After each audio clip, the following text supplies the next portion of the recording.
Hello guys, thank you for joining me tonight. Close your eyes and imagine we are traveling far back in time to a quieter, older world. There are no modern lights, no engines or machines, just the gentle rhythms of nature guiding each day. We begin our journey in the cool darkness before dawn, somewhere in an ancient land. Feel the night air starting to lighten ever so slowly. In a small mud brick house on the edge of a sleepy village, a family stirs from sleep as the first hint of pale light touches the sky. Inside this humble home, the air is still and cool. The floor is packed earth, and the faint smell of yesterday's smoke and dust lingers in the quiet. A rooster crows in the distance, its muffled call carrying through the pre-dawn gloom. At this early hour, there are no alarm clocks, only natural signals that morning is near. A few farm animals shuffle in their pen outside, sensing daybreak. From a simple wooden bed or a mat of woven straw, a weary farmer rises, stretching stiff muscles, ready to begin another long day. He has known no other life. His father and grandfather rose with the sun just like this, day after day, in a tradition as old as memory. In the dim interior, he makes his way carefully. The family's single oil lamp was extinguished to save precious oil, so he moves by touch. His wife is already awake, quietly tending a small fire in the hearth that she has coaxed back to life from last night's embers. The orange glow casts gentle, dancing shadows on the clay walls. She adds a bit of dry dung and straw to feed the flame. Firewood is scarce here, so every fuel is used thoughtfully. The faint crackle and a little warmth bring comfort in the chill of dawn. By this flickering light, she crushes over a grindstone, patiently crushing dried grain to make flour. A soft scraping sound repeats rhythmically as she pushes the stone over and over, a sound so familiar that it barely registers. It is simply the music of morning, as familiar as birdsong. Soon, the aroma of flatbread starts to mingle with the smoky air. She mixes the coarse flour with water and perhaps a pinch of sourdough starter saved from before, forming small loaves. The man steps outside briefly into the grey half-light to fetch water. In this village, there is no faucet, no plumbing. He walks to the nearby well, a stone-lined hole in the ground, or perhaps to a slow-moving river at the village edge. The world outside is still mostly dark. Above, countless stars are fading gently as the sky begins to pale. He carries a clay jar, careful with each step on the uneven path. The ground is cool and damp under his sandals. Around him, other early risers from neighboring huts emerge too, shadowy figures with pots on their shoulders, all heading for the water source in silence. Drawing water is a daily ritual, and each drop is precious. He hauls up the heavy jug from the well with practiced ease. The weight is considerable, but he's done this since boyhood. Thin wisps of mist hug the fields beyond the village. There is a stillness, broken only by a few quiet voices greeting each other softly, and the distant lowing of a cow, if the village keeps one. Back at the house, the woman has lit a clay oil lamp using a bit of precious oil pressed from seeds. Its tiny flame glows dimly, just enough to see by as she kneads dough. Her hands are worn and strong, moving automatically. She might quietly hum a simple tune, perhaps a lullaby learnt from her mother, as she worked. Children stir on their mat in the corner. The couple's young daughter rubs her eyes and sits up, the blanket slipping off her shoulders. She's about 5 years old, with tangled hair. She woke in the night from a bad dream, perhaps dreaming of monsters or evil spirits, and crawled in with her parents for comfort. Now, in the early light, she yawns and blinks at the familiar scene of morning work. There is no rush to dress. She and her brothers usually sleep naked or in simple tunics, and at this age, modesty is not a concern in the family's one-room home. Her mother smiles softly and gives her a small task, perhaps stirring the ashes or fetching a piece of dried fish to add to the morning meal. Even small children learn early that they must help in whatever ways they can. As the first loaf of flatbread bakes on a hot stone, the smell draws a teenage boy out from under his thin blanket. He is gangly and tall, nearly a man, and hunger gnaws at his belly, as it does every morning. He steps outside to relieve himself behind the house. There is no bathroom to speak of, just an informal spot they use behind some bushes, where the ground already smells of urine and manure. It's not far. Privacy as we know it is scarce, but each family has its habitual place. He returns quickly, wiping his hands on his tunic, and pauses to gaze at the brightening sky. The eastern horizon is glowing pink and gold now. Another clear day lies ahead, likely hot by midday. Perhaps he hopes for a slight breeze later to cool them as they work in the fields. Inside, the father uses a bit of that well water to splash his face. The water is cold but refreshing. There's no soap. He might scrub his skin lightly with sandy grit or just rinse away the night's sweat. Cleanliness is relative. He will soon be dirty from work anyway. But a brief wash each morning is customary, if water allows. It wakes him up and symbolically washes away any bad dreams or spirits lingering from the dark. His wife rinses her hands and face after handling dough. In this ancient time, they have no concept of germs, but they do value a certain degree of cleanliness. In fact, even in humble conditions, many believe it's important to start the day cleansed in body and spirit. In ancient Egypt, for example, people often bathed at dawn in the Nile or in water basins at home. Egyptians consider physical purity a virtue. Priests in temples bathe multiple times a day, and ordinary folk, if living near the life-giving river, might take a quick dip each morning, letting the cool water wash over their skin. They have no soap, as we do, but might use natron, a naturally occurring type of soda ash, or simply coarse scrubbing with water to get clean. They shave their heads to prevent lice, then wear wigs or headcloths, and they even apply black coal eyeliner, not just for beauty, but to reduce glare from the harsh sun and keep flies away from the eyes. Even this early in the morning, along the Nile, you might see dark silhouettes of farmers stepping into the river briefly, praying quietly to the river's spirit for a good day, then stepping out, dripping and refreshed, ready for the labor ahead. Not every place has a great river to bathe in daily.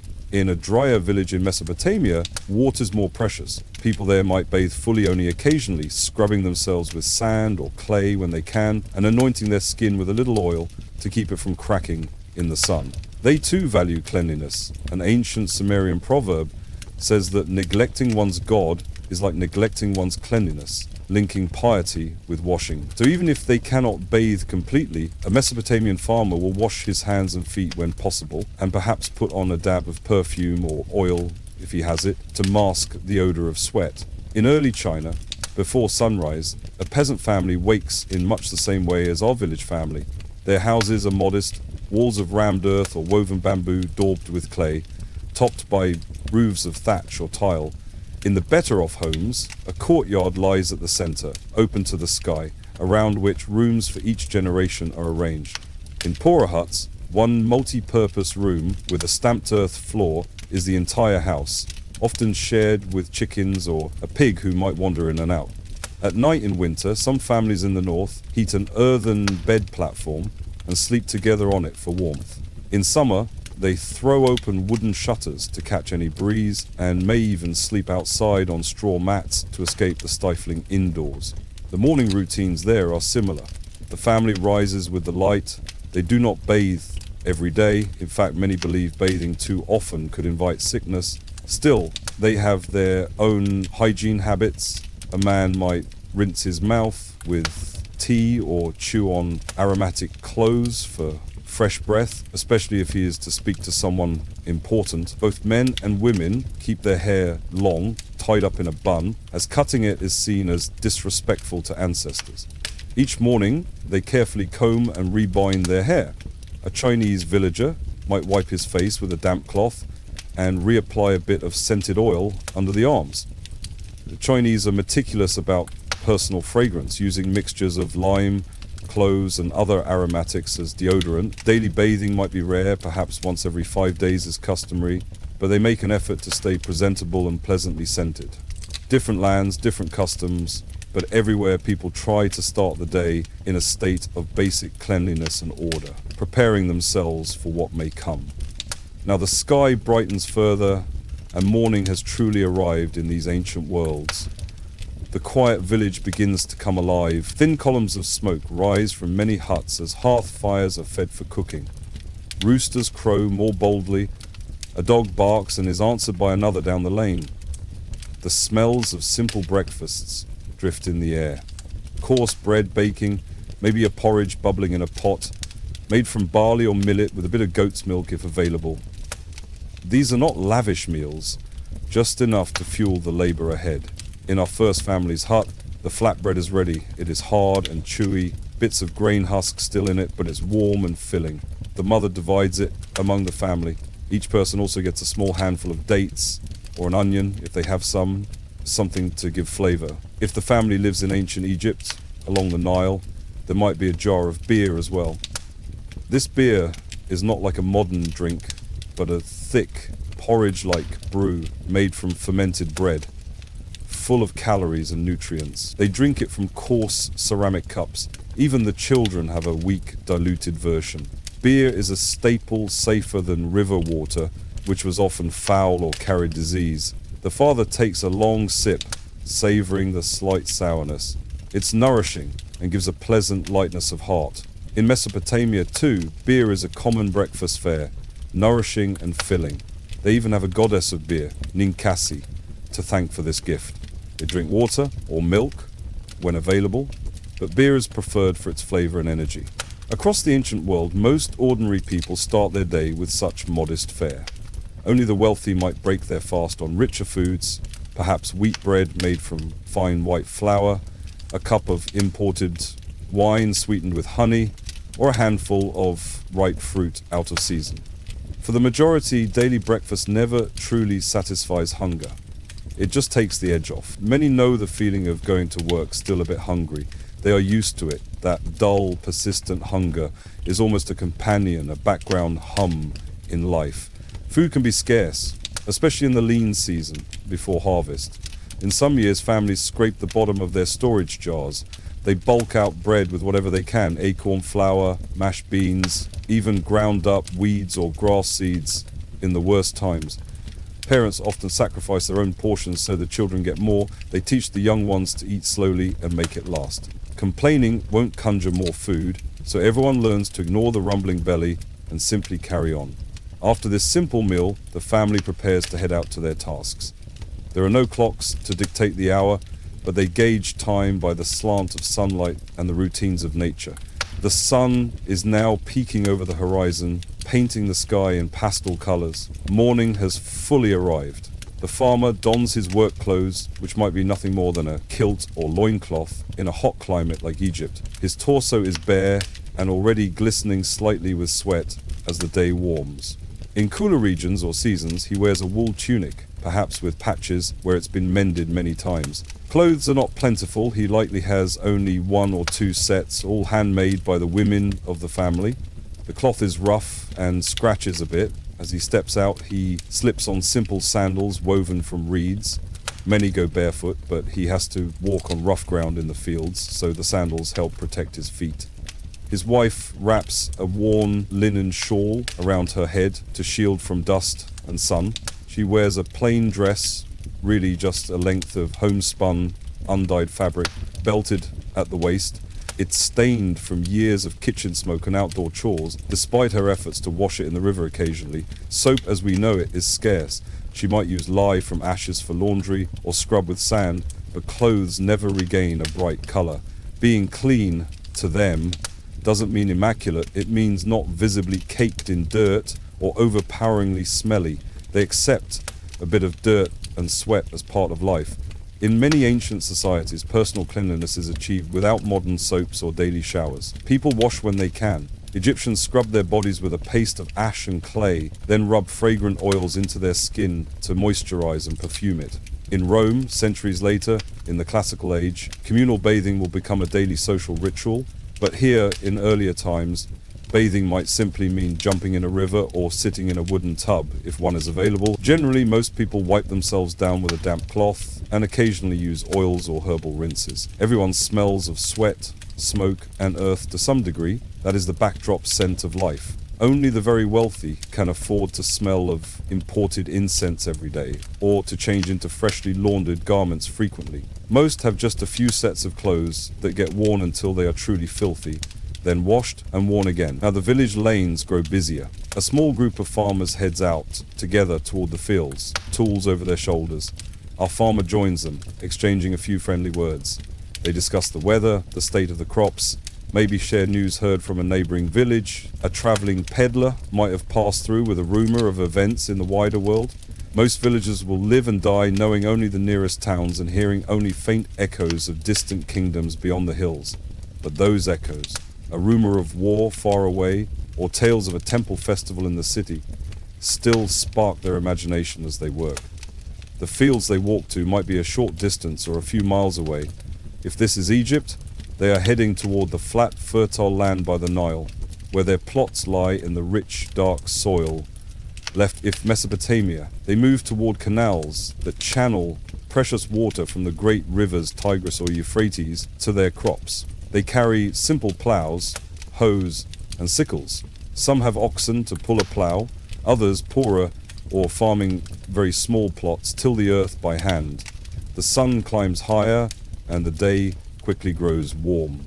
By mid-morning, the quiet of dawn is replaced by a steady chorus of activity. The grunt of oxen, the thud of wooden tools hitting soil, farmers calling out to one another or humming under their breath to pass the time. It is hard, monotonous work, pushing seeds into soil, guiding a plow, pulling weeds, or lugging water in buckets slung on a yoke across the shoulders. In one field, a man and his son stoop side by side, flinging seeds by hand into furrows as the plow cuts through soft earth ahead of them. They will spend hours bent like this under the sun. The son's back already aches, but he knows better than to complain. A boy of perhaps 12, he has been helping in the fields since he was small enough to scare birds away from newly sown seeds. Childhood in these times ends early. By his early teens, he's nearly a full-fledged worker, expected to labor as long as the men. Yet there are moments, even here, for small joys, he and his father might share a joke or a playful shove as they work. The father remembers his own youth, smiling briefly at a memory of racing his brothers barefoot along the irrigation ditch. Life is harsh, but not without laughter. While the men and older boys labor in the fields, what of the women? The farmer's wife in our story did not go out to plow. In many ancient cultures, heavy field work is left mostly to men, though women often assist during the intense planting or harvest seasons. This morning, she has plenty to keep her busy at home. After breakfast, she sends her daughter with other village girls to fetch more water. A never-ending task. The girls walk in a little chattering group, each balancing a ceramic jug or skin bag. It's a chance for them to gossip and skip a bit, though they know not to dawdle too much. Back at the house, the woman tidies as best she can. The concept of housework is different in a one-room hut with a dirt floor. There are no sweeping and mopping chores, but she might sprinkle water on the floor to lay the dust, then sweep with a bundle of straw.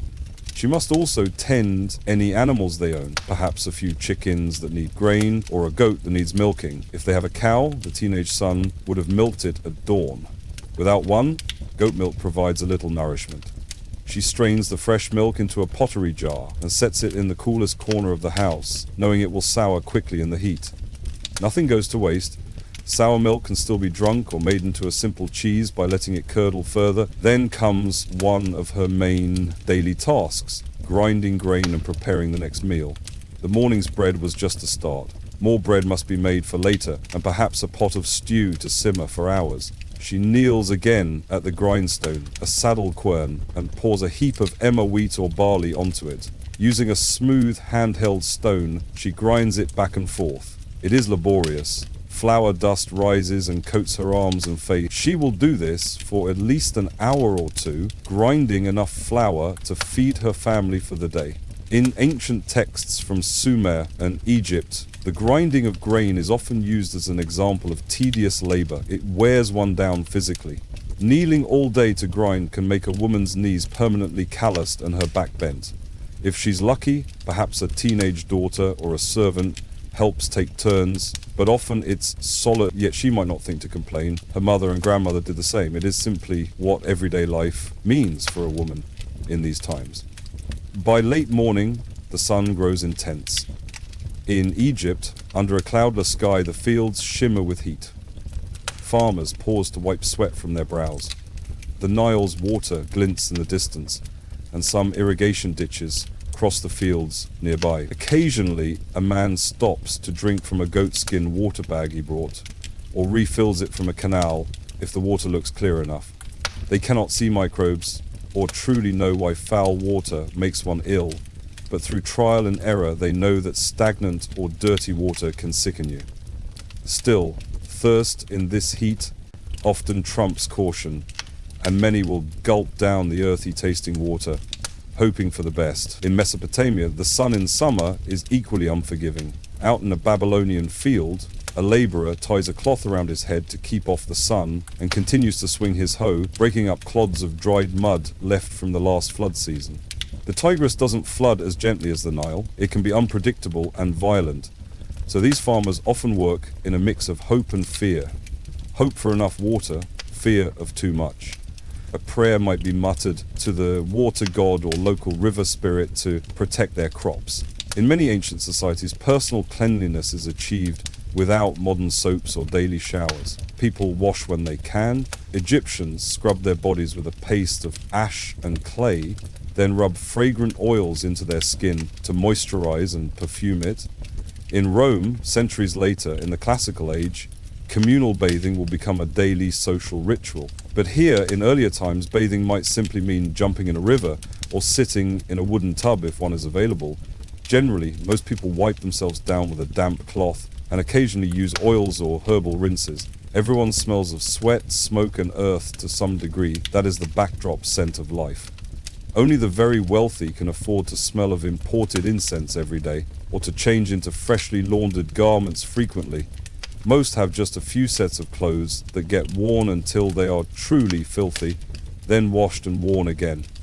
Now the village lanes grow busier. A small group of farmers heads out together toward the fields, tools over their shoulders. Our farmer joins them, exchanging a few friendly words. They discuss the weather, the state of the crops, maybe share news heard from a neighboring village. A traveling peddler might have passed through with a rumor of events in the wider world. Most villagers will live and die knowing only the nearest towns and hearing only faint echoes of distant kingdoms beyond the hills. But those echoes, a rumor of war far away, or tales of a temple festival in the city, still spark their imagination as they work. The fields they walk to might be a short distance or a few miles away. If this is Egypt, they are heading toward the flat, fertile land by the Nile, where their plots lie in the rich, dark soil left. If Mesopotamia, they move toward canals that channel precious water from the great rivers, Tigris or Euphrates, to their crops. They carry simple plows, hoes, and sickles. Some have oxen to pull a plow. Others, poorer or farming very small plots, till the earth by hand.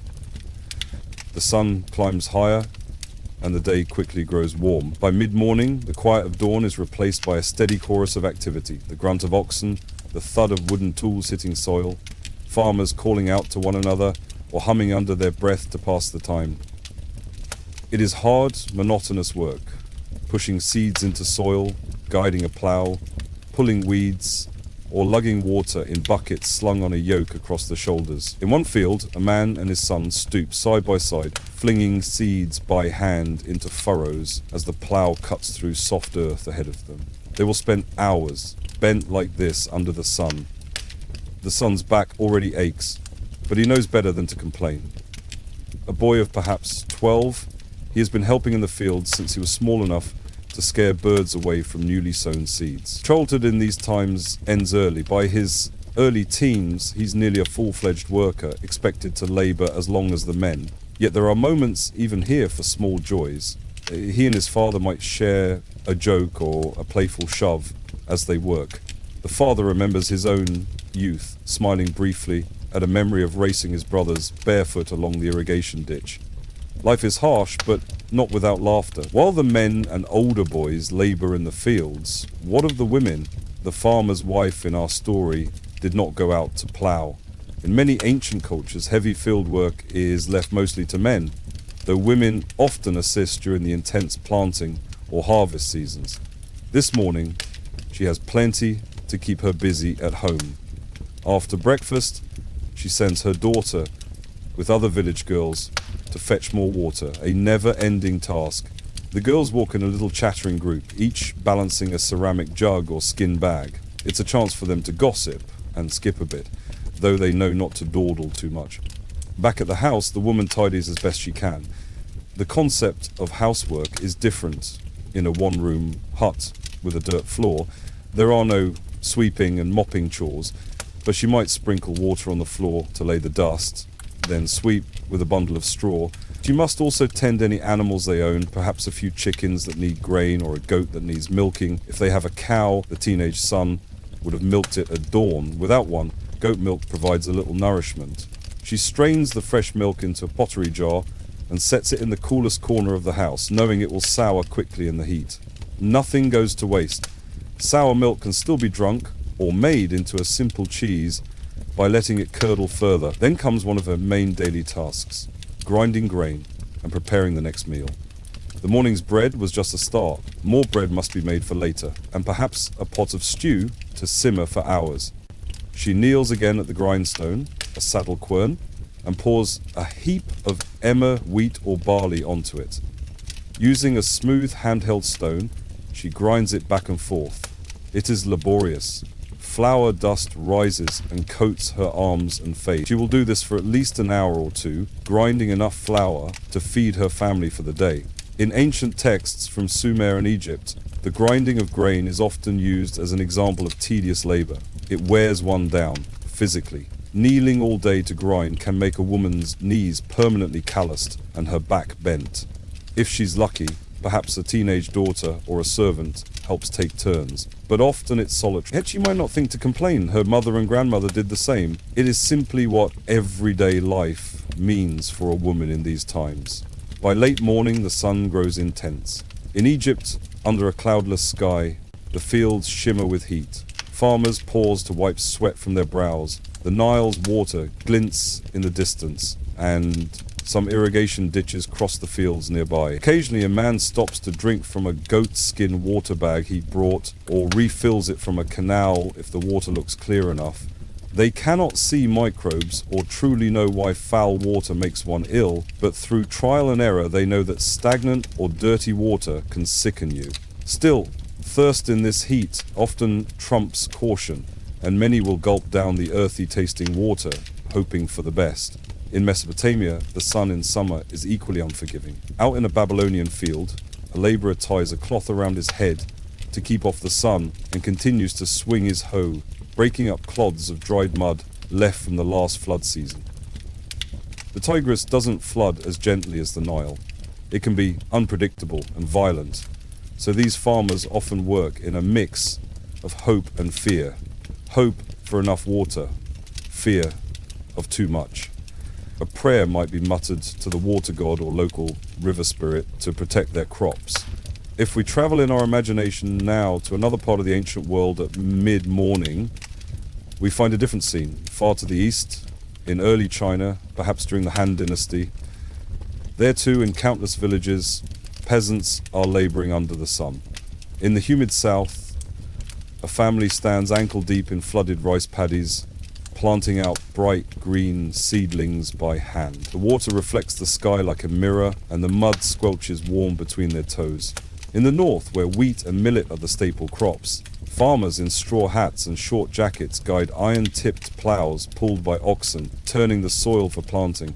A Chinese farmer wears a simple outfit, often a short robe or jacket, and rough trousers of hemp fiber. If it's high summer, he might leave his chest bare and just wear light trousers rolled up to the knee. His skin is bronzed and sweaty. Now and then he straightens up from his task to ease his back, much as his counterparts across the world do, and gazes toward the distant hills, gauging if any cloud might hint at rain.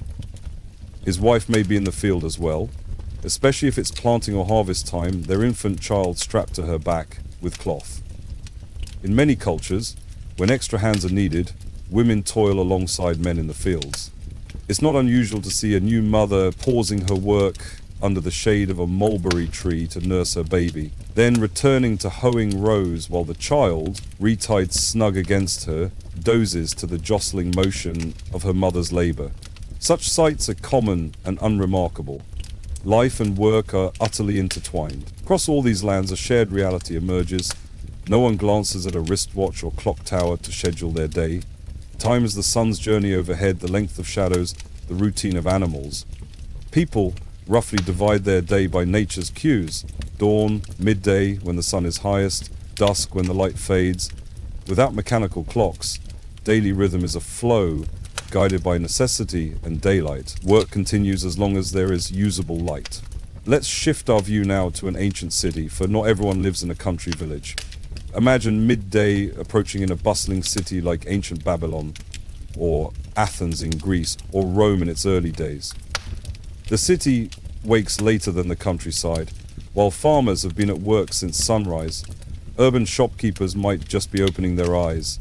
But soon enough, city streets come alive with their own daily grind. In Babylon, by mid-morning, the marketplace is in full swing. Vendors under reed canopies call out, advertising onions, dates, fish, or clay pots. The smells are a mix of enticing and foul. Freshly baked bread from a street oven competes with the stench of the open gutter running down the street's center. City dwellers tolerate far more noise, stink, and crowding than our villagers. It's the price of being at the heart of things. There is no sanitation department coming to collect garbage. Refuse might be tossed into the alley or piled in pits where stray dogs and pigs root for edible scraps. Periodically, someone will cart some of it outside the walls or burn it, but mostly the city just accumulates filth until a heavy rain washes some away. Flies buzz everywhere. Residents often burn incense or sprinkle perfumed water on their doorsteps to mask the pervasive odor. Through these busy streets jostle people of all classes. Here comes an upper-class man, a merchant perhaps, borne on a chair by two sweating slaves. He avoids touching the dirty ground. His tunic is clean and dyed a soft purple. He holds a perfumed handkerchief to his nose as he passes the fish stalls. Not far behind him, a group of slaves trudges, carrying heavy sacks of grain toward a warehouse. Their backs are striped with old whip scars, their simple tunics stained with dirt. No one gives them more than a passing glance. Their exhaustion and misery are just part of the normal scenery. Over there, a woman of means slips out with her servants to purchase fresh vegetables. She keeps her head down and moves briskly, uncomfortable being in public, but needing to haggle for the best prices. Around her, craftsmen are at work, even as shoppers bustle past. Under one awning, a potter sits at his wheel, shaping clay cups and bowls, the rhythmic slap of wet clay and the low hum of his foot-pounded wheel adding to the market's din. Across the way, the sharp ring of a hammer on metal comes from a bronzesmith's workshop, where a man is beating a copper vessel into shape. Cities bring together many trades and occupations in a way sleepy villages do not. There's the clamour of metal workers, the clatter of carts on stone-paved roads, the shouts of boys driving donkeys laden with wineskins or firewood. People of the ancient city live crowded together.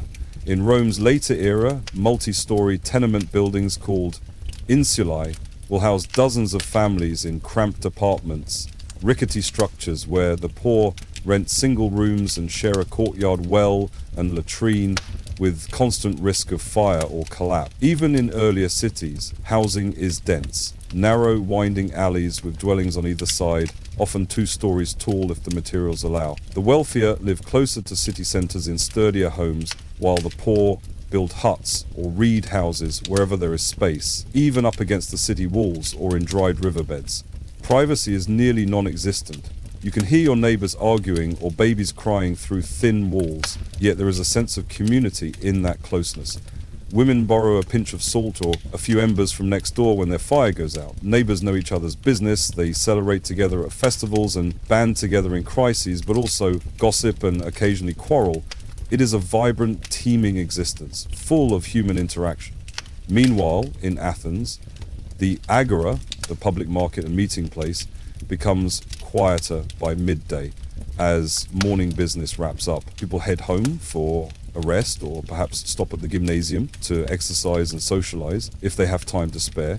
Some in Rome or other large cities head to the public bathhouses at this time, a daily routine especially for urban men. Imagine a Roman laborer in a later era finishing his workday and walking to a public bath complex. He pays a small fee, just a copper coin or two, for entry. Inside, in echoing halls of tile and marble, he visits the warm room first, sitting in steamy air to loosen the grime on his skin. Then he moves to the hot bath. Water, heated by a wood fire furnace, flows into a broad pool where he and others soak.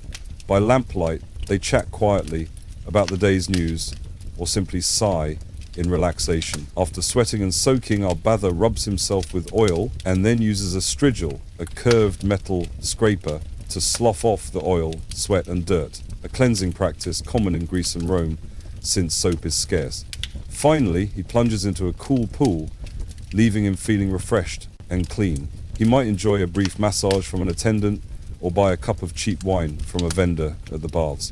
By the time he leaves, his body is clean, his muscles relaxed, and his mind at ease. The public baths are not just about hygiene. They are a social hub where friends meet, businessmen discuss deals, and the weary find a bit of ease. Even a poor man can feel briefly luxurious as warm water envelops him and the day's toil washes away. The sun is now low in the sky as our man heads home, clean and relaxed, to have his simple supper. In Rome. By twilight, the forum, the main public square, empties out. The evening cookshops start to open, selling bowls of lentil stew and cheap wine to hungry laborers who have no hearth of their own for cooking. Across cities in the ancient world, dusk often brings street vendors carrying trays of food, meat skewers, flatbreads, or boiled beans, shouting their wares. For those who can afford it, this is the time to relax. In Athens, some free citizens head to a friend's house for a symposium, an evening of wine and talk. In a quieter corner of town, small oil lamps are lit in a humble tavern where locals gather after work. The tavern's owner, a stout woman, pours dark ale into simple cups for a group of men, still dusty from labor. They sit on low stools, clinking cups and exchanging jokes as the lamplight flickers over their tired faces. Storytellers or musicians might wander in to perform for tips. A lyre player plucks a cheerful tune in one corner, while a pair of friends in another corner engage in a heated game of dice on a wine-stained table. The city at dusk is alive in a different way than the busy morning. More relaxed in some quarters, rowdier in others, as people seek companionship or entertainment to ease the day's fatigue. But before we get ahead to evening, let's return to where we left our farmers and their midday labor. It is now high noon in the fields. The sun is overhead and its heat near its peak.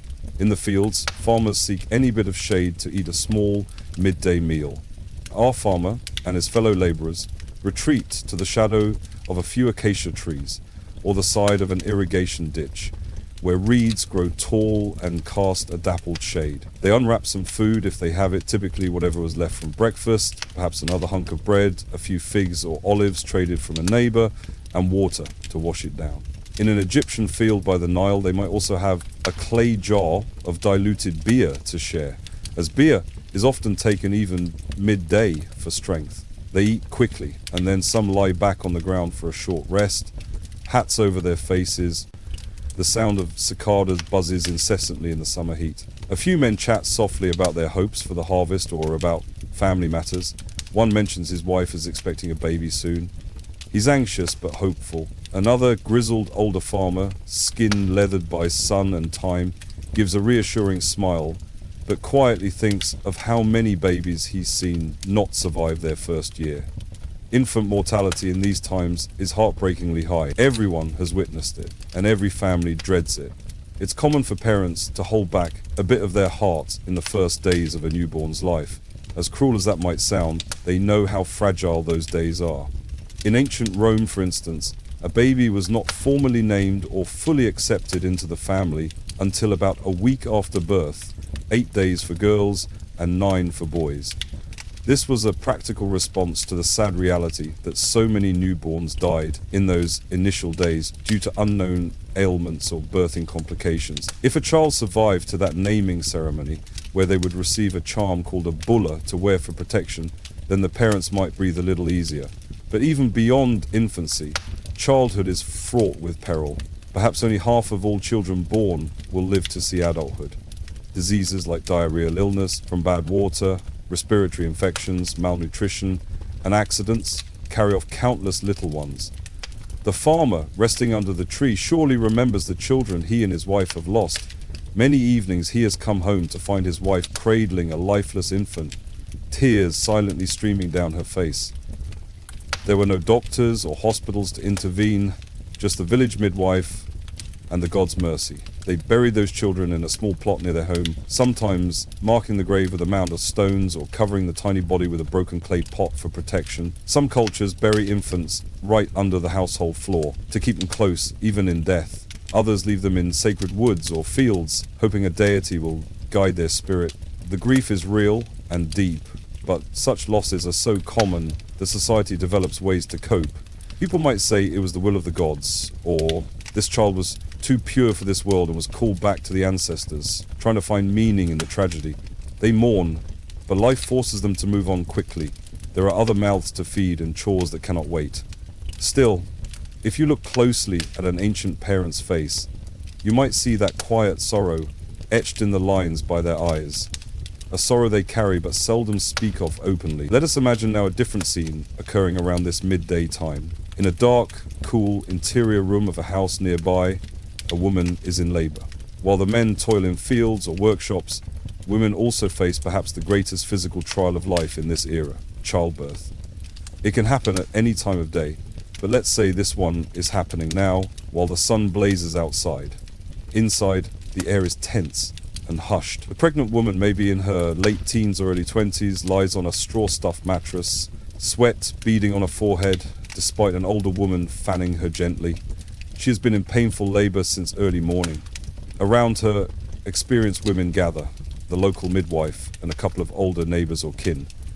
They have boiled water over the fire and laid out clean linen rags. Clean meaning they were washed and dried in the sun. There are no doctors here. Childbirth is firmly women's business, and for the most part, nature will take its course. The midwife encourages the laboring woman to squat or kneel. Many ancient cultures know these upright positions help, using gravity. Perhaps in Egypt they even have a special birthing stool with a hole in the middle for the baby to emerge, as shown in some tomb paintings. Someone might burn a bit of incense or herbs believed to assist, maybe hyssop or frankincense, to please the gods and mask any evil influences. A small figurine of a protective deity like Taweleret, the hippopotamus-headed goddess of childbirth in Egypt. Or maybe a local mother goddess idol stands nearby to watch over mother and child. The women murmur encouragements, telling the mother to breathe, to push when the pains come. Her face contorts with agony. There is no pain relief beyond perhaps a swig of wine to dull her senses, or a mash of herbs like mandrake or opium if they have it, but often nothing at all. She screams out at one point. Quickly an older helper shushes her gently, not wanting malicious spirits to hear and be drawn to the commotion. But giving birth is a battle, and all present know it. The outcome is never certain. After hours of effort, finally a shrill newborn cry pierces the heavy air, a sound of life that brings immediate relief and joy. The mother, exhausted, reaches out for her baby, tears of gratitude mingling with sweat. The midwife deftly ties the cord with a thread and cuts it, then wraps the infant in a soft cloth. The baby's gender is noted. In some places, this will shape the next moments. In ancient Greece or Rome, a firstborn son is often preferred, as he can carry the family name and perform the rites for the ancestors. A daughter, while cherished, might mean a future dowry expense and is sometimes less celebrated. But at this moment, the mother likely doesn't care. She's just grateful the baby is breathing and she herself has survived. Maternal mortality is a constant fear. Roughly 1 out of every 100 births, about 1%, might claim the mother's life, a risk far higher than today. If she had complications like a breech baby or severe bleeding, there was little anyone could do beyond prayer and basic remedies. Not far away, perhaps, another house is mourning a young mother who bled to death delivering her child last week. Every birth is a gamble with fate. Today, however, is a happy outcome. The women laugh softly in relief, congratulating the new mother and each other. They clean her up with warm water and help her nurse the infant for the first time. Outside the room, waiting anxiously, are the father and maybe the grandmother or other children. Men are normally kept away from the birthing process. It's considered a women's realm, and many men are uneasy or superstitious about it. When the father hears that first robust cry, he closes his eyes and lets out a breath he'd been holding. He might utter a quick prayer of thanks to the gods, perhaps to Juno or Artemis, goddesses of women and childbirth, or to whichever local deity watches over the household.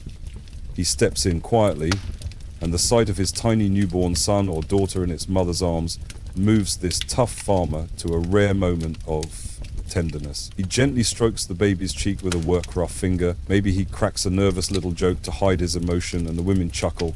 In a few days they will perform whatever rites are customary, perhaps rubbing a bit of salt on the baby's skin as the Romans do to ward off evil, or hanging protective amulets around the cradle. In China, if this were a Chinese family, they would wait 1 full month and then celebrate the baby's survival with a full moon feast, offering round-shaped foods like eggs, symbolizing a full cycle of life and sharing joy with neighbors. But for now, they keep things quiet and cautious. Back in the field or workshop, other men do not even know a birth has occurred yet. It will be announced later, maybe when the father returns home in the evening and proudly shares the news with friends over a drink. Life continues as normal all around, indifferent to one family's joy. That is often how it is in the ancient world, and in any age, pockets of personal happiness or tragedy amidst the wider hum of daily routine. By the time afternoon stretches on, everyone is feeling the weight of the day's labor. In the fields, by mid-afternoon, the sun's fierce heat might begin to ease just a little, or a small cloud mercifully drifts by, offering a few minutes of shade. The farmers push through fatigue, trying to finish the tasks they set for themselves. They know they must complete certain chores before evening, perhaps finish ploughing a particular section or carry water to all the date palms in the grove. The idea of stopping while there's still daylight feels wrong. Idle hands are frowned upon, and survival is a constant hustle. Yet they also know not to utterly exhaust themselves, because tomorrow and the next day will demand just as much effort. In ancient times, physical hardship is taken for granted. People are accustomed to walking long distances, lifting heavy loads, enduring minor injuries and continuing on. A small cut or blister is ignored unless it festers badly, at which point they might try a folk remedy. For a cut, perhaps they pack it with bread mold. Egyptians would even do this. And though they don't know it, sometimes the mold helps prevent infection. We now understand certain molds prevent antibiotic substances. They might apply honey to a wound, since honey is known to help keep infection away and promote healing. For sore muscles or headaches, they chew willow bark, which contains a natural form of salicylic acid like aspirin, or drink an herbal infusion. Often, though, they simply bear the pain and continue. Rest is a luxury most cannot afford. There is no expectation of a life without aches. A body free of pain is almost an unknown concept, past childhood. Consider now those who perform truly back-breaking labor. Miners, galley slaves, pyramid builders, and the like. We often imagine, say, the great pyramids of Egypt being built by slaves under the whip. But in the Old Kingdom, when the pyramids at Giza were raised, much of the workforce consisted of seasonal laborers, farmers conscripted during the Nile's flood season, when their fields were under water. They were organized into crews, given rations of bread, onions, and beer, and housed in crowded barracks near the building site. They toiled in the desert sun, hauling enormous limestone blocks on wooden sledges over sand using ropes and sheer muscle. It was grueling and dangerous. Injuries were common, crushed limbs, heat stroke, falls. They did it partly out of duty to their divine pharaoh and partly for the sustenance provided.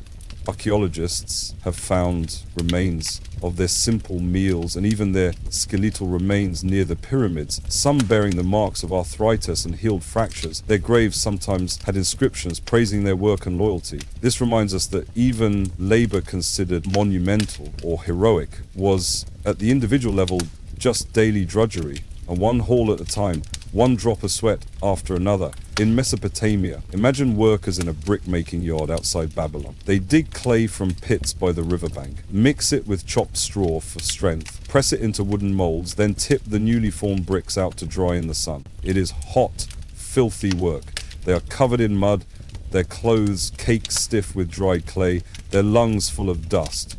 Many of these laborers are slaves or debt servants, people who had no choice in their lot. Some might have been captured in war and sold, others perhaps sold themselves or a child into servitude to pay off crushing debts. Slavery in the ancient world is widespread and takes many forms. Not only gangs of field laborers, but also domestic slaves in households, skilled artisan slaves, teacher slaves, tutoring the rich, and so on. But in any case, a slave's day is not his own. He rises when the master commands, works as long as required, and rests only at his master's whim. Some masters are relatively kind, providing decent food and allowing occasional breaks. Others are cruel, driving their slaves to work until collapse. There are no labor laws, no rights protecting these individuals. If a slave is caught trying to escape or is accused of theft, the punishment is harsh: branding, whipping, mutilation, or even execution as a warning to others. A runaway in ancient Rome might be crucified if caught, or forced to wear an iron collar engraved with "Stop me, I'm a runaway," if returned. In some places, slaves have a small glimmer of hope. If they save money or greatly please their masters, they might be manumitted, formally freed after years of service.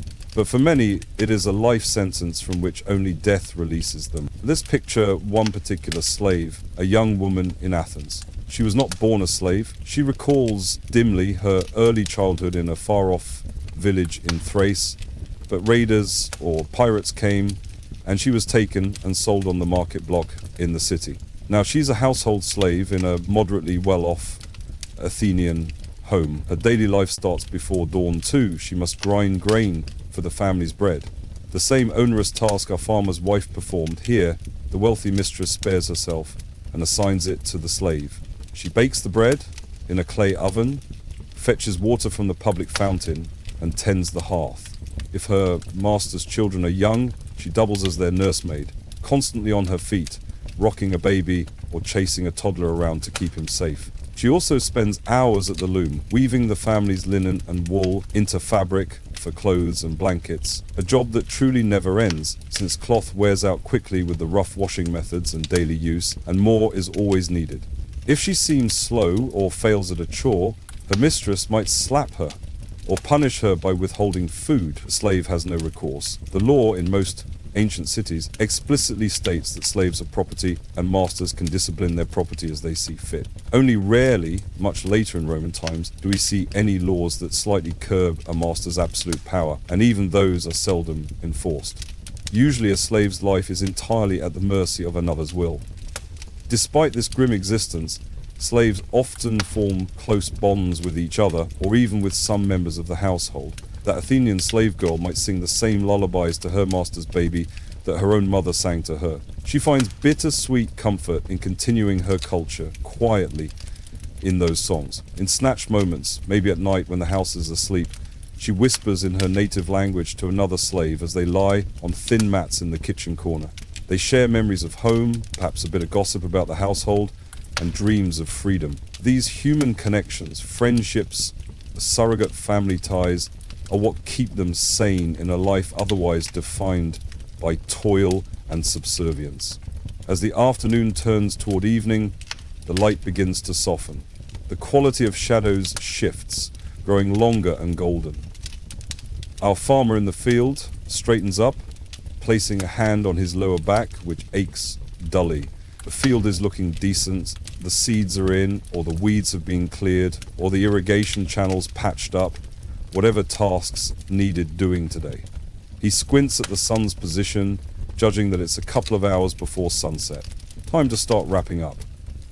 He and the others gather their tools, pat the oxen, who have been unyoked and have spent part of the day calmly chewing cud in the shade, and begin the walk home. They're dusty, sweaty, and tired to the bone, but there's contentment in having finished another day's honest work. As they walk, one man starts singing a simple folk song, maybe a tune about a heroic ancestor or a beloved river. The others join in softly.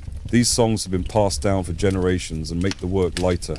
Even on the walk home, their voices carry across the fields in the late afternoon air. On the way, they pass a tiny wayside shrine at a crossroads, perhaps just a rough-hewn wooden figure of a local god, or a heap of stones regarded as sacred.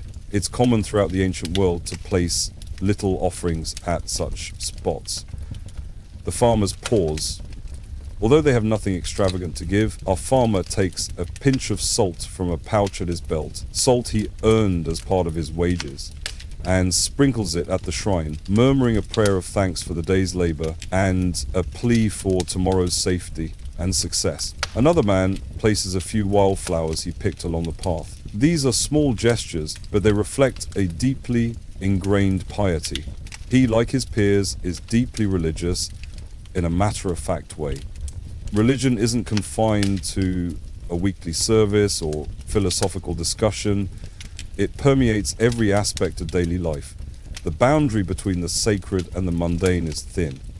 Every action might invoke a god's attention or require an ancestor's blessing. In ancient Mesopotamia, for example, people often keep clay figurines of protective deities in their houses. They bury them under thresholds or stand them in niches in the walls to ward off evil. Before routine acts like brewing beer or baking bread, a Sumerian housewife might murmur a tiny prayer or invocation under her breath, asking the household gods for success. In China, families maintain small altars in their homes for ancestor worship. Each morning, someone might light incense and bow to the wooden spirit tablets of their ancestors, believing that these forebears actively watch over and help the household. In Rome, small household gods called the Lares and Penates have a shrine in the corner of the main room. Every morning and evening, the paterfamilias, head of household, makes a token offering, a few drops of wine, a piece of bread, to these guardians of the home and hearth. At every meal, they toss a crumb or two into the hearth fire with a quick word of thanks to Vesta, goddess of the hearth. None of this feels extraordinary or burdensome to them. It is simply how life is conducted, woven into the fabric of daily activities. There is no clear line between religious practice and daily routine. Drawing water or lighting a lamp can be as much a spiritual act as a practical one, if done with the right words. Now, the workers from various fields and workshops converge back toward their homes as dusk nears. The farmer reaches his village just as the sky is turning a softer blue and the first evening star pricks the sky. At his doorway, his little daughter, who's been playing in the dirt lane with other children, leaps up and runs to him with a squeal of "Papa!" He laughs and scoops her up, though it strains his arms after a long day. Her giggling face pressed against his dusty cheek eases some of his fatigue. His wife comes out, wiping her hands on her dress, and greets him with a quiet smile, asking how the day went. He nods, maybe grumbles a bit about a stubborn tree root that broke his plow tip, or the heat, but then he smiles and tells her that their neighbor spotted many fish in the canal, perhaps a good sign for the coming flood and harvest. She notices he's limping slightly. He admits he twisted his foot on a stone in the field.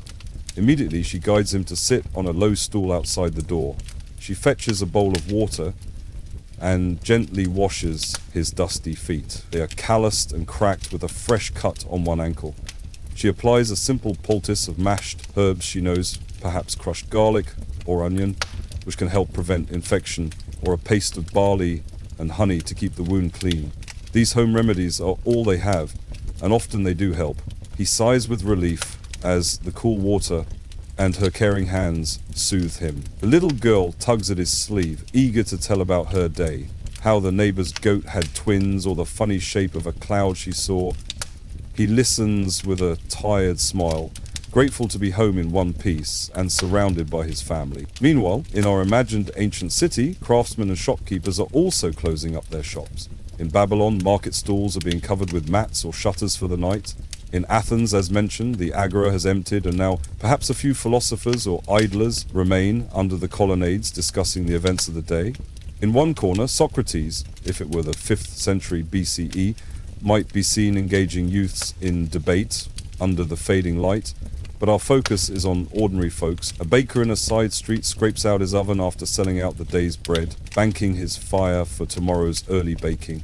A lamp maker closes his workshop, carefully locking away his stock of clay oil lamps to prevent theft. Mothers call their children inside as darkness creeps in. Kids who had been playing in alleyways with knuckle bones, small animal ankle bones used as toy dice, or chasing hoops made of bent sticks, now scattered to their homes for dinner. Not all were in villages or cities, of course. High on a hillside in ancient Greece, a solitary shepherd minds his flock as afternoon turns to evening. The sun is low and golden over the sea, and a light breeze rustles the wild grasses. He has led his goats to a sheltered hollow where a little spring trickles, allowing them to drink their fill after a hot day.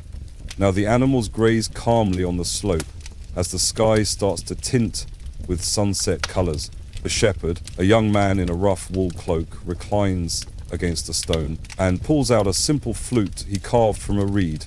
He begins to play a soft, lilting melody. There is no audience except his attentive sheepdog and the goats dotting the hillside, but he plays earnestly. The gentle notes drift over the valley, mixing with the distant ringing of goat bells. This is how he passes the long hours, inventing tunes, daydreaming about perhaps a girl in the village, or imagining stories of the gods. He keeps a vigilant eye even while playing, scanning the far tree line for any sign of wolves or wandering thieves. But on this peaceful evening, none appear. The dog rests its head on its paws, ears twitching at the music. The sky grows more vibrant, streaked with rose and orange. In such quiet moments, many ancient people in rural places found a measure of tranquility and contemplation, far from the clamor of cities or the demands of family. Alone with nature, their lives were hard in comfort but free in spirit.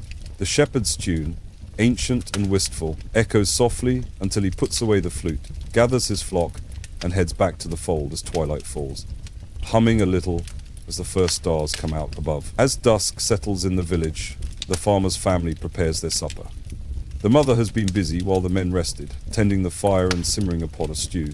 Tonight it's a simple lentil porridge with wild greens and a dash of garlic, bulked out with more bread. The aroma is savoury and comforting. She baked additional flatbreads earlier and kept them warm by the hearth. The family gathers on a reed mat on the floor. They have no table and chairs as we do. They sit cross-legged or on low stools around a few pottery bowls. The father has washed the grime from his hands and face. The teenage son returned from the fields too, and helped by collecting a few more sticks for the fire or checking on the animals. Perhaps he even caught a small fish or trapped a wild bird on the way home and brought it as a prize. If so, the mother has thrown it into the stew to add some protein. It's not much, but such little windfalls are welcome. Now, by the light of a single oil lamp and the glow of the hearth, they eat. The mother ladles out portions of the thick lentil stew into each bowl. Each person gets a piece of bread to scoop it up. They do not use forks or knives. Those are rare and not needed for a one-pot meal. If anything, they have a simple wooden spoon, or they just use the bread as a utensil. Before eating, they all pause. Each in their own way expresses a thanks to the powers they believe in. The father perhaps murmurs a short prayer of gratitude to the household gods for the food. The mother might silently thank the earth and hearth goddess. Even the children have been taught to not dig in until a quick blessing is given. Then they begin. The meal is simple, but it is warm and filling. The father breaks off a piece of bread, dips it in the stew, and chews slowly. The little girl slurps a bit of broth from her bowl. They don't have an abundance of food, so every drop and crumb is precious. They eat fairly quickly, without the leisurely courses that a rich family might have. But they do enjoy this moment. It's one of the few times in the day they all sit together and relax. Around the ancient world, evening meals vary in content, but not so much in spirit. A Greek peasant family at dusk might dine on barley porridge, or a loaf of coarse barley bread, with a few olives and maybe a bit of goat cheese if they were lucky that day. They would wash it down with wine, heavily diluted with water. They dip their dry bread in olive oil, the golden fat that is the lifeblood of their diet, savouring its richness because little else is on the table. In early China, a farming family's supper could be a bowl of steamed millet or rice, seasoned perhaps with soy sauce or salt. If they have a vegetable garden, there might be some boiled greens or turnips, and maybe a few slices of pickled radish to add flavour. They sip on warm water or weak rice wine. Tea is known, but not yet the common drink it will later become. Each culture makes do with what the land provides, whether it's the dates and barley of Mesopotamia, the lentils and onions of Egypt, the olives, wheat and grapes of Greece and Rome, or the millet and cabbage of China. Spices are a rarity for most. Maybe on a festival day, a family will use a pinch of precious pepper or cinnamon someone traded from far away. But on a normal day, seasoning is modest: salt, garlic, herbs they grow themselves, together. Still, when eaten together with loved ones at day's end, even plain food nourishes more than the body. The act of sharing the day's scant harvest around a flickering lamp, of breaking bread together, gives a sense of warmth and togetherness that spices and delicacies are not required for. The family chats quietly as they eat. The father asks the son about any news from the far field he worked in. The boy mentions spotting fresh deer tracks near the grove. His eyes light up, thinking he might hunt that deer tomorrow. The mother reminds everyone that tomorrow is market day. She plans to rise extra early to walk into town to trade eggs for some flour, or to see if any fisherman has fresh fish. The little girl sleepily asks her mother for a story later. Outside, night has now fallen. Crickets chirp just beyond the doorway. After the meal, they take a moment for simple leisure. In many ancient homes, dinner is followed by a bit of storytelling, music, or games if people aren't too exhausted. In our village, the father, now full and content, leans back and perhaps tells the children a short fable while the mother tidies the bowls. He might recount the local legend of how the river became sacred, or a moral tale about a clever jackal outwitting a greedy camel, something light to end the day with a lesson. The teenage boy pokes the fire and listens, smiling at the familiar story. The little girl fights off sleep, determined to hear the end. Such stories are not written in any book. They live only in the memories and voices of parents and elders, passed down through generations. This is one way knowledge and culture survive in largely illiterate societies, through oral tradition. Indeed, many children in these times never set foot in a formal school. They learn by watching their parents, by doing chores from a young age, and by listening to elders. A farmer's son will know how to yoke an ox or dig an irrigation ditch by his teens because he has accompanied his father and uncles in the fields since he could walk. A daughter will know how to grind grain, spin wool into yarn, weave cloth, and manage a household stores from assisting her mother every day. Only the fortunate or high-born receive a different kind of education. In certain places there are schools, for example a Tabba house in Sumer, or a scribal school in Egypt, where a few boys, and very rarely a girl, might be taught to read and write by an experienced scribe. Those students spend long hours scratching cuneiform signs onto clay tablets or dipping reeds in ink to copy hieroglyphs on papyrus. They memorize proverbs and practice accounts, their backs aching as a strict teacher stands over them with a cane ready. Literacy is a prized skill reserved for a tiny fraction of the population. From the Han Dynasty on, China developed civil service exams that allow a literate peasant son to theoretically rise to bureaucratic rank, but one must nearly memorize entire classics to pass, a feat only the well-prepared, usually rich, can manage. Thus, the wealthy and noble ensure their children have tutors and schooling, while the poor rely on practical training and oral wisdom. In an evening like this, while a farmer tells tales, a few miles away the son of a landlord might be reading by lamplight as his tutor guides him through ancient verses. Both kinds of knowledge have value. One is worldly and hands-on, the other is literary and administrative. And both will be passed on, one in the field and hearth, the other in scrolls and tablets. With dinner done, the farmer's family cleans up. The mother scrapes the cooking pot and sets it aside. There is no running water for washing dishes. They'll lightly rinse the bowls quickly with a bit of warm water and sand and wipe them for tomorrow. Precious little water can be spared for cleaning utensils. The leftover scraps, if there are any, might go to their dog or pig. The fire on the hearth is kept going, but banked low. Insects flutter around the flame of the oil lamp. Not every evening was spent only within the family. In many communities, especially on mild nights, people gathered together after sunset to unwind as a group. Imagine a small Greek village on a warm summer night. After their suppers, neighbors bring out stools or mats into a shared courtyard, or the village square to enjoy the cooler air. They sit in a loose circle under the stars, while a little brazier of coals or a pine torch provides flickering light. One old man might begin a familiar tale, perhaps the story of mighty Heracles, or of how the god Apollo built their town's shrine, and the others listen, even though they know it by heart, appreciating the way he tells it. Nearby, children chase fireflies or play a quiet clapping game with pebbles. A mother gently rocks her baby to sleep, humming a lullaby. A young man produces a lyre and strums a gentle melody. A couple of women start to dance slowly to it, their shadows swaying on the whitewashed wall. Laughter breaks out when someone shares a light-hearted joke, perhaps poking fun at his own bad luck with a stubborn mule that day, or repeating a silly anecdote about a trickster god's pranks. Even the elders chuckle. In that communal circle under the night sky, people feel a deep sense of togetherness. The troubles of the day, aching backs, worries about next harvest, recede for a time. They take comfort in one another's company, in shared music and stories. These simple social pleasures are their entertainment and their therapy. There is no theatre or written novel needed here. A good storyteller, or a neighbour with a talent for flute playing, can enchant everyone present.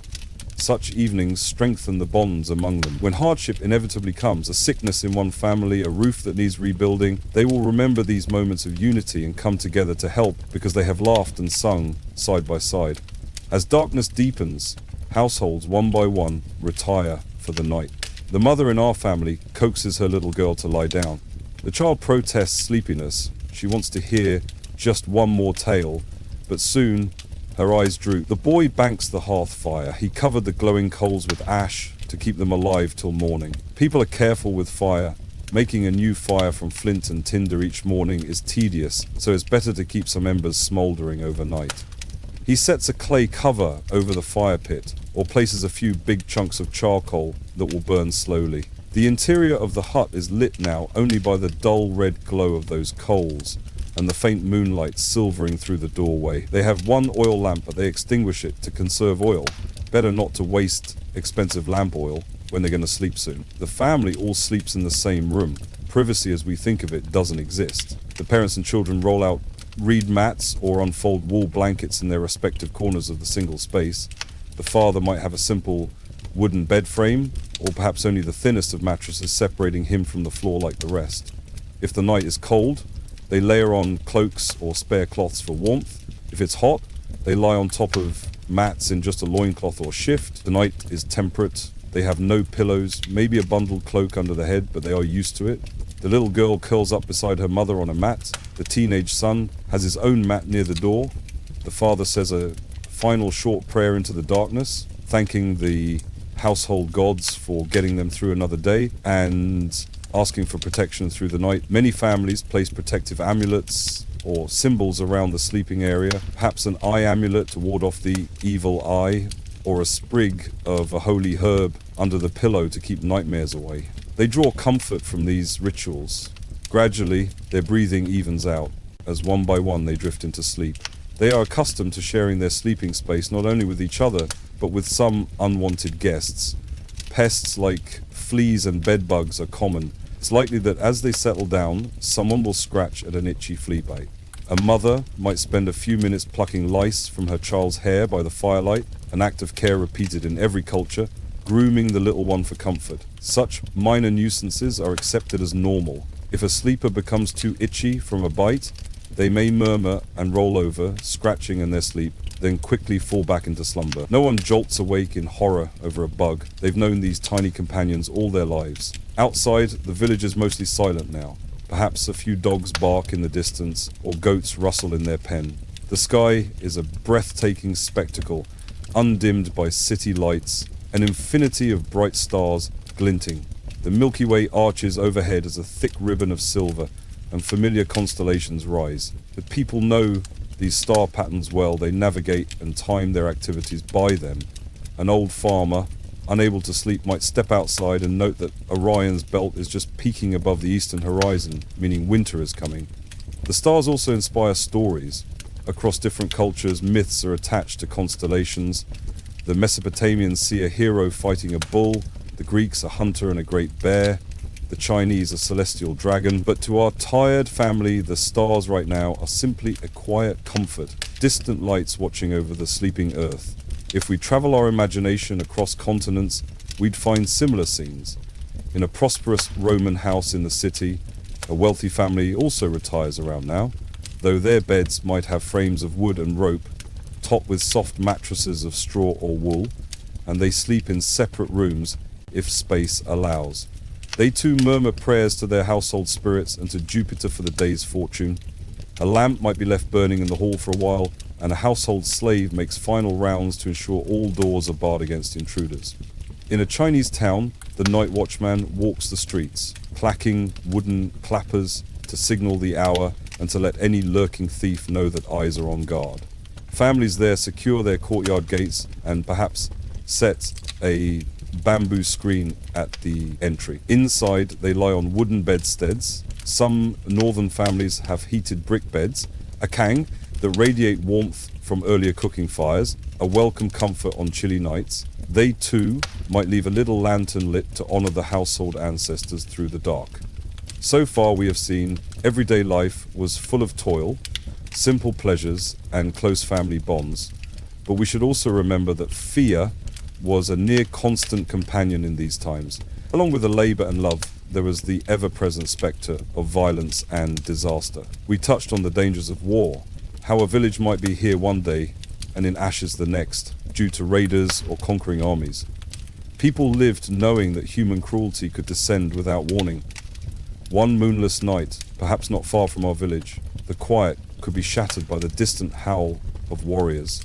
Imagine a border settlement on the edge of a great empire, say a small hamlet on the frontier of Assyria, or a Celtic village at the fringe of the Roman Republic. Rumours have been swirling that enemy raiders were seen a day's ride away. Tonight, the worst comes to pass. A watchman's horn sounds frantically, or a dog's furious barking erupts. Then the thunder of hooves and war cries. A band of armed men pours into the village, torches flaming, chaos ensues, huts go up in flames one by one. Panicked villagers, roused from sleep, scatter in every direction. Some run into the night with nothing but their nightclothes on, hoping to hide in fields or forests. Others, a few able-bodied men, grab spears or axes and attempt a hopeless defense to buy time for their families to escape. The air fills with smoke and screams. In a few terrifying minutes, or hours that feel like an eternity, it's over. The attackers take what they want: livestock, sacks of grain, any silver or valuables, and often capture survivors to sell as slaves. They may leave a few wounded and traumatized villagers among smoking ruins, or sometimes none at all. When dawn breaks on such a scene, the villagers who fled cautiously return, or neighbors from a nearby village arrive to find devastation. This was life without any humanitarian protections or reliable outside help. The survivors have only themselves to rely on. They gather the injured, try primitive first aid, maybe using spider webs to pack a bleeding cut, a known folk method to help clot blood, or boiling willow bark for someone with feverish wounds. Whatever knowledge they have, they douse what fires remain and salvage embers to restart communal hearths. They mourn the dead quickly. In such situations, there is often no time for prolonged rites. They may have to bury bodies in haste or commit them to a pyre to prevent disease. And remarkably, if they themselves survive, they begin to rebuild. Neighbors and kin from nearby settlements might come to help them erect temporary shelters, share a portion of their own food until the next harvest. There is no government disaster relief coming, only the innate human drive to persist and help one's own. Within days or weeks, huts rise again from the ashes, simple and meager, but enough to shelter those left. Life goes on, scarred by trauma, yet somehow continuing. Stories of the raid will be told for generations around that village's fires, perhaps growing into legend of heroic last stands or divine intervention amid the horror. And even in times of peace, nature could unleash catastrophes without warning. A river might flood beyond its banks and wash away homes and crops, or rains might fail entirely and bring drought and famine. An earthquake could strike a town at midnight, turning brick houses into rubble in an instant. People had no defense against such events except to appeal to the gods and then help each other afterward. These disasters were often seen as expressions of divine pleasure or anger. A long drought might send an entire community to the temple with offerings and prayers for mercy, imploring the rain god or heavens to show compassion. When a pestilence swept through, maybe an outbreak of plague or unknown disease, killing even the strong and young, survivors would wonder which deity they had offended, or which evil spirit had been let loose. Without scientific explanations, they met calamity with humility and ritual. Those who lived through such trials bore the scars of loss, but also the hardened resilience of survivors. A village that endured a great flood would rebuild a little higher up the slope afterward. A family that survived a famine would plant and store more carefully in the years to come. Over generations, communities quietly adapted to the harsh lessons nature taught them. Festivals and myths often arose from these events. A legend about the angry river goddess, or an annual ceremony to remember the year of no harvest. In these ways, the memory of disasters became woven into culture, guiding future generations. For all the precariousness of life, people in antiquity did not spend all their time in fear. They couldn't afford to emotionally. They focused on the tasks and small joys of each day. But the background anxiety was always there. The concept of guaranteed safety or rights was absent. They understood on some level that fate or the gods could bring sudden misfortune. This made them perhaps more fatalistic, but also in some cases more appreciative of the moments of peace and abundance when they came. As night deepens in our imagined journey, most of the ancient world lies in slumber.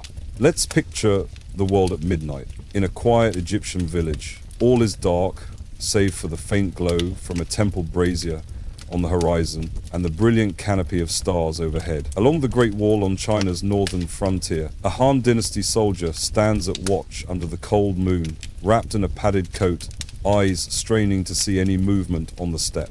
In a Roman frontier camp in Britannia, a young legionary on sentry duty shifts his weight and peers into the inky darkness beyond the palisade, perhaps humming a marching song under his breath to keep awake and calm.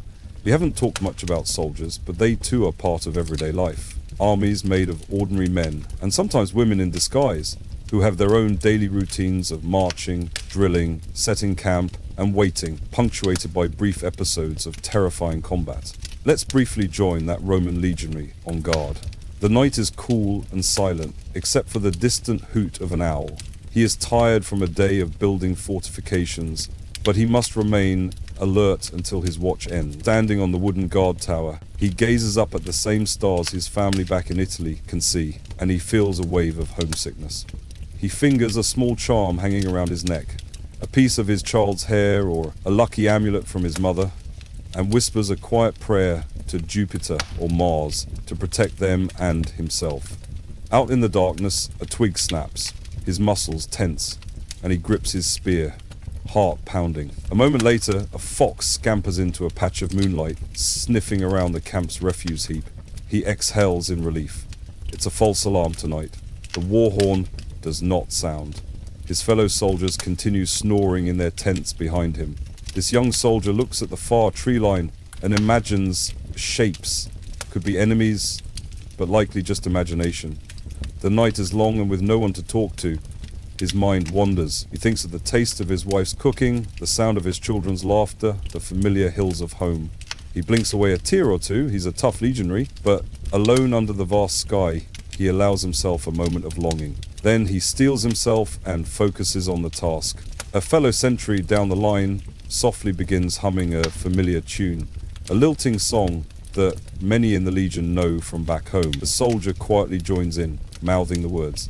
The song soothes him and passes a few minutes of the lonely watch. For soldiers in ancient times, much of life was like this. Long stretches of tedious marching or guarding, broken by bursts of violence and fear.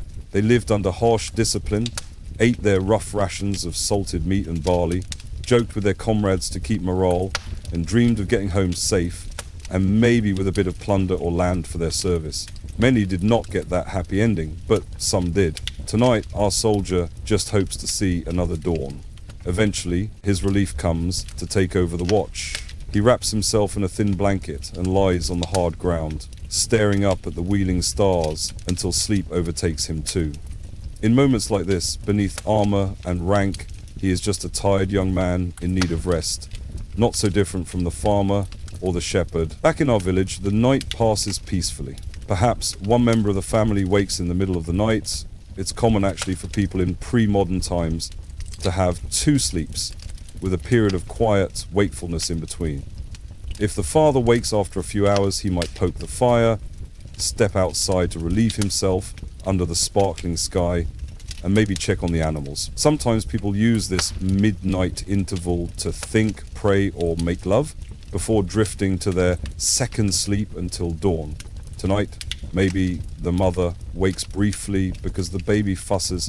She nurses the little one in the darkness, humming a soothing song, then gently eases the baby back onto the mat once it's content. She glances at her sleeping family. The faint glow of embers reveals the silhouettes of her husband and children, and she feels a swell of protectiveness and hope that they'll all wake healthy and safe in the morning. With that silent wish, she lies back down and closes her eyes, letting the chorus of crickets lull her to sleep. Before we conclude our journey, let's consider a final aspect: the emotional and psychological world of these people. We have seen their struggles and routines, but how did they feel and cope inwardly? The truth is, they experience the same range of emotions we do: love, fear, joy, anger, grief, but likely developed different expectations and coping mechanisms. In a world where tragedy was common, people often leaned on faith and fate.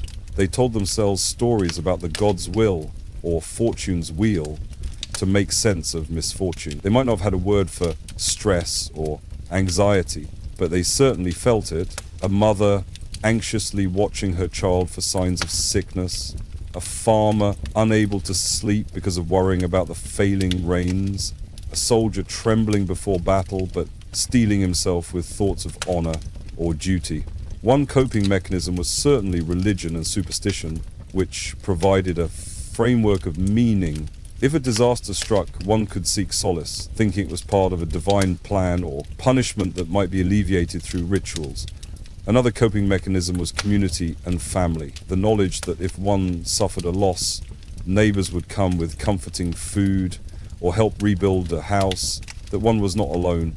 They also found escape in festivals and entertainment whenever possible. Every culture scheduled feast days and celebrations where work stopped and people indulged a bit, if resources allowed.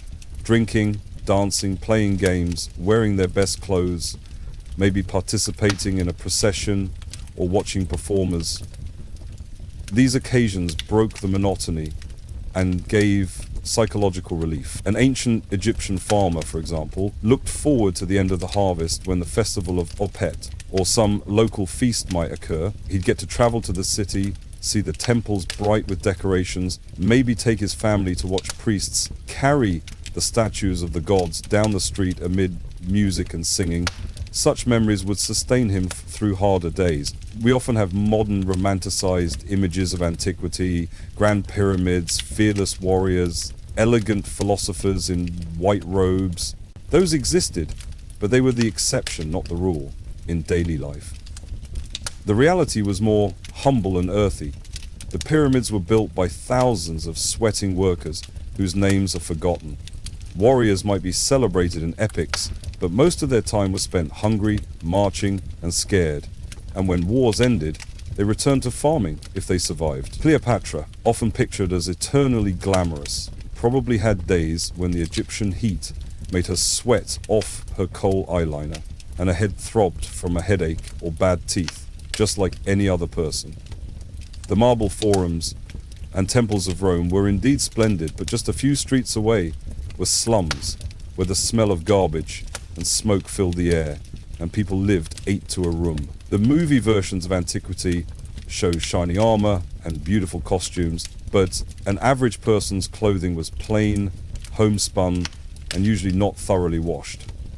We hear of philosophers discussing ethics, but the average person's conversations were more often about the price of grain, whose cow wandered into whose field, or local gossip. In short, while the elites left imposing monuments and writings, the true fabric of ancient society was woven by ordinary folks simply going about their day, grinding grain, carrying water, telling stories, burying their dead and birthing new life just as we do. Now, as our narrative draws to a close, think of all those countless ordinary days that piled up to make history. The people of those times did not know they were ancient. They were just living, solving problems, raising children, laughing, crying, and sleeping under the same sky we have today. Their everyday resilience laid the foundation for the world we know now. Over the centuries, they domesticated plants and animals, built villages that grew into cities, and slowly, through trial and error, improved their knowledge. They endured calamities and adapted, preserving lessons in their folklore and culture. In some way, the spirit of those who came before endures in us, in the languages we speak, many words trace back to them, in the domesticated grains we still grow, in the constellations we still marvel at. The same stars that guided them still shine above us today, silent witnesses to all of human history. Though times have changed greatly, the essence of life, with its challenges, its small joys and sorrows, connects us with those distant ancestors. In learning about their world, we also learn about ourselves. So now, close your eyes and imagine one last time the quiet darkness before dawn in an ancient village, or the soft glow of a hearth in a humble home. The world is sleeping, and you are there among them, sharing in the timeless human experience of a day's end. The air is cool and still. Maybe you hear a mother whispering a final protection prayer over her children, or the faint notes of a lullaby from a nearby house. Maybe you smell the lingering aroma of smoke and stew from the evening meal. Above, the stars wheel in their eternal dance. Those people of long ago, so different yet so similar to us, found comfort in that night sky, believing their ancestors watched them from those stars. As you drift to sleep, feel the connection across the ages, the continuity of life's simple rhythm. The same stars that guided them shine on us now. Though our modern lives are easier in many ways, we still share the fundamental human journey of finding meaning, working for those we love, and seeking rest at day's end. In knowing their struggles and their ways of coping, perhaps we appreciate our own lives more and feel a kinship with the whole human story. Now it's time to let go of today's worries and join our ancestors in a gentle night's rest. Imagine that warm, dim room, the quiet breathing of sleeping family members, the faint crackle of an ember. Outside, an owl softly hoo-hoots and the night breeze rustles the leaves.